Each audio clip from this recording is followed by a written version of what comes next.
একেবারে কঠিন বিপদে যখন বিশ্বনবী পড়তেন তখন কি করতেন? এমন বিপদ মাঝে মাঝে হয় না, দেয়ালে পিঠ থেকে যায়, চোখে মুখে অন্ধকার, কি করব দিশা খুঁজে পাই না, এরকম হয় কখনো? বিশ্বনবী এরকম কঠিন বিপদে পড়েছেন জীবনের কিছু কিছু মুহূর্তে। ওই মুহূর্তে বিশ্বনবী স্পেশাল দুইটা দোয়া পড়তেন। এই দোয়াগুলো আপনাদেরকে জানিয়ে দেয়। বিশ্বনবী বলেন, কঠিনতম বিপদে যখন পড়বা, দেয়ালে পিঠ থেকে যায়, চোখে মুখে অন্ধকার, বাঁচার কোনো উপায় নাই, তখন পড়বা লা ইলাহা ইল্লা আনতা সুবহানাকা ইন্নী কুনতু মিনাজ জালিমিন। আল্লাহ, তুমি ছাড়া কোনো ইলাহ নাই, তুমি পবিত্র, নিশ্চয় আমি জালিমদের অন্তর্ভুক্ত। সুবহানাল্লাহ বলেন। এই দোয়া সাইয়েদনা ইউনূস আলাইহিস সালাম পড়েছিলেন যখন মাছের পেটে ছিলেন। এবং অনেক মুফাসসিরিন ইকরাম বলেছেন, অনেক আহলুল ইলমরা বলেছেন, এটা হচ্ছে ইসমে আজম। ইসমে আজম এমন দোয়া যেটা দিয়ে দোয়া করলে আল্লাহ দোয়া কবুল করে। কিন্তু এটা কোনটা, এটা নিয়ে ইখতিলাফ আছে। কোন আহলুল ইলম বলেন লা ইলাহা ইল্লা আনতা সুবহানাকা ইন্নী কুনতু মিনাজ জালিমিন, এটা হচ্ছে ইসমে আজম। সাইয়েদনা ইউনূস আলাইহিস সালাম পড়েছেন, আপনারা পড়েননি? এটা পড়বেন আপনারা। এই দোয়া পড়ে সাইয়েদনা ইউনূস আলাইহিস সালাম মাছের পেট থেকে রক্ষা পেয়েছিলেন। রক্ষা করেছিল কে? তুমি ইউনূস নবী রে যখন খাইলো মাছেতে গিলিয়া, ফেরেশতা পাঠাইয়া দিলে ইসমে আজম দিয়া, প্রাণে ছিল যাহার ভয় সেথা পাইল আশ্রয়, প্রাণে ছিল যাহার ভয় সেথা পাইল আশ্রয়, মাছের পেট হতে সে যে পেল পরিত্রাণ। আল্লাহু আল্লাহু তুমি জাল্লে জালালুহু, শেষ করা তো যায় না গে তোমার গুণগান।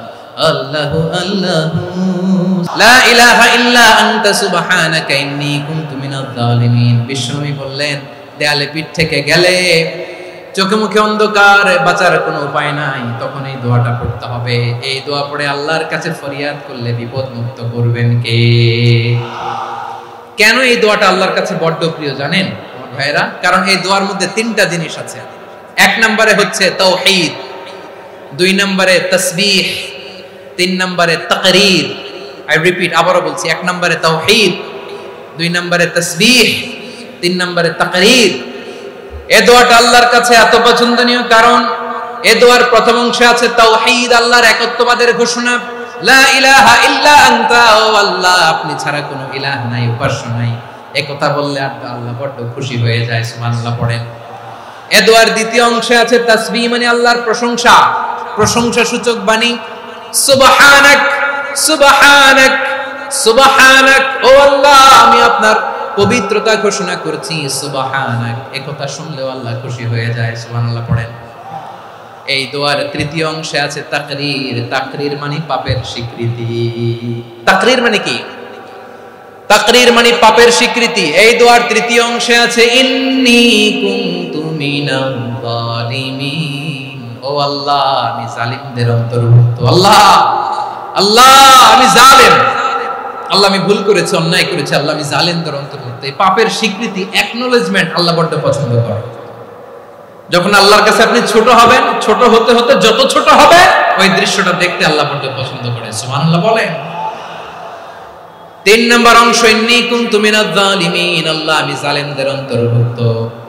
সাইয়েদনা আদম আলাইহিস সালাম ভুল করে যখন নিষিদ্ধ গাছের ফুল খেয়ে ফেললেন, ফল খেয়ে ফেললেন, আল্লাহ বললেন আদম ক্ষমা পেতে চাইলে তুমি আর হাওয়া মিলে স্বীকৃতি দাও, পাপের স্বীকৃতি আর পড়ো রব্বানা যালামনা আনফুসানা ওয়া ইল্লাম তাগফির লানা ওয়া তারহামনা লানাকুনান্না মিনাল খাসিরিন।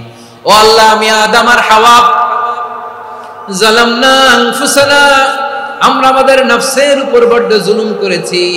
আল্লাহ ওয়া ইল্লাম তাগফির লানা ওয়া তারহামনা, আপনি যদি ক্ষমা না করেন, আপনি যদি দয়া পরবশ না হন, আপনি যদি রহম না করেন, আমরা তো ক্ষতিগ্রস্তদের মধ্যে শামিল হয়ে যাব। এই দোয়া করার সাথে সাথে সাইয়েদনা আদম আর হাওয়া আলাইহিস সালামকে ক্ষমা করে দিলেন কে? তাহলে এই দোয়ার তিন নম্বর অংশ তাকরীর, এটা আল্লাহ বড় পছন্দ করে। আমার কলিজার টুকরা ভাইয়েরা, গুনাহ করে শিকার যেতে হবে, এটা আল্লাহ ভালোবাসেন। সাইয়েদনা আবু বকর রাদিয়াল্লাহু তাআলা আনহু বিষ্ণু ইসা ইসলামকে বললেন, ইয়া রাসূলুল্লাহ আল্লিমনি দুআআন আদউ বিহি ফি সালাতি, নবী হে আপনি আমার এমন একটা স্পেশাল দোয়া শিখায়া দেন যে দোয়াটা আমি নামাজে পড়ব। নবী বললেন, তাহলে তুমি পড়ো, আল্লাহুম্মা ইন্নী যালামতু নাফসি যুলমান কাসীরান ওয়া লা ইয়াগফিরুয যুনুবা ইল্লা আনতা ফাগফিরলি মাগফিরাতাম মিন ইনদিকা ওয়ারহামনি ইন্নাকা আনতাল গফুরুর রহিম। সুবহানাল্লাহ।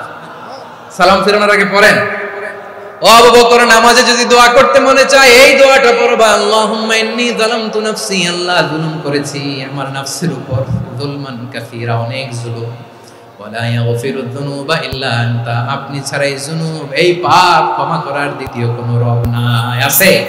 এজন্য আল্লাহরে বলবেন, আল্লাহ আমি ছাড়া তোমার গোলামের অভাব নাই, ও আমার রব আমি ছাড়া এই জমিনের বুকে তোমার গোলামের অভাব নাই, কিন্তু তুমি ছাড়া তো আমার দ্বিতীয় কোনো রব নাই। পারবেন বলতে? পারবেন? চোখের পানি ছেড়ে আল্লাহরে বলবেন, আল্লাহ তুমি আমার রব, তুমি আমার সব। কি বলবেন?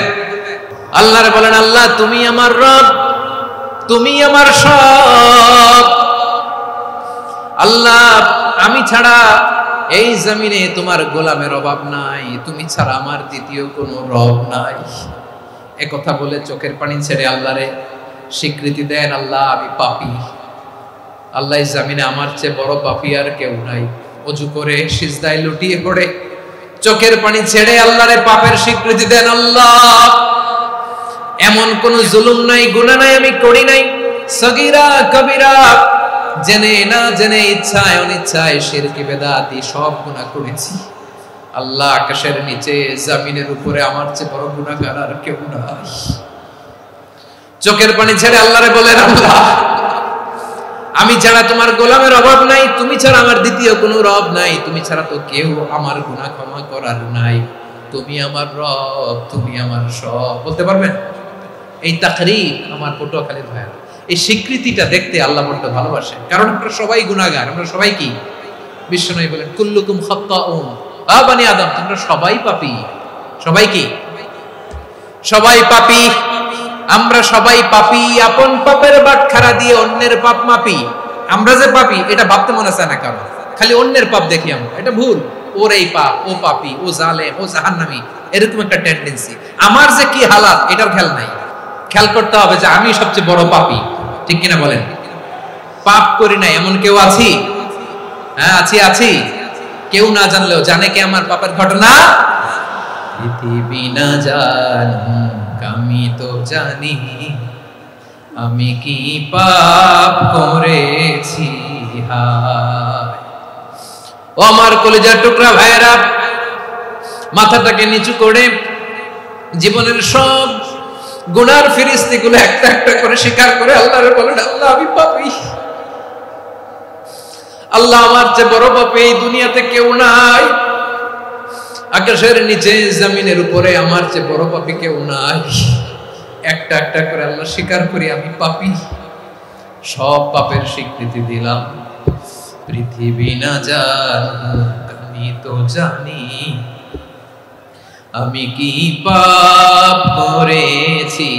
হায় আমার পাপের করলে বিচার, বাঁচার আমার নাই উপায়। দয়াময় তুমি মাফ করো আমায়, মাফ করো। আল্লাহ তাআলা যদি দয়া করে আমাদেরকে মাফ না করে, আমাদের বাঁচার কোনো উপায় নাই। আপনি কি ভেবেছেন আপনার নামাজ দিয়ে আপনি জান্নাতে যাবেন? আপনি তাহাজ্জুদ গুজার, সেজদা দিতে দিতে কপালে দাগ ফেলেছেন, এটা আপনারা জান্নাতে নেবে না।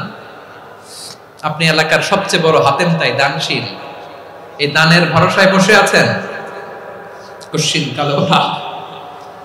আমাদের নামাজ, আমাদের রোজা, আমাদের ইবাদত এগুলোকে মিজানের পাল্লায় উঠালে কোনো ওজনই হবে না। তবে আমাদের একটা কৌশল জানা আছে, আমরা আল্লাহর রহমতের ভিখারি। আমরা সেদিন আগেই গুনার স্বীকৃতি দিয়ে দেব। আমরা বলবো, আল্লাহ তুমি প্রশ্ন করার আগে তোমার একটা কথা বলি, আমারে কিছু জিজ্ঞেস করো না, আমি সব করেছি। এমন কোন পাপ নাই যে পাপ আমারে দিয়ে হয় নাই।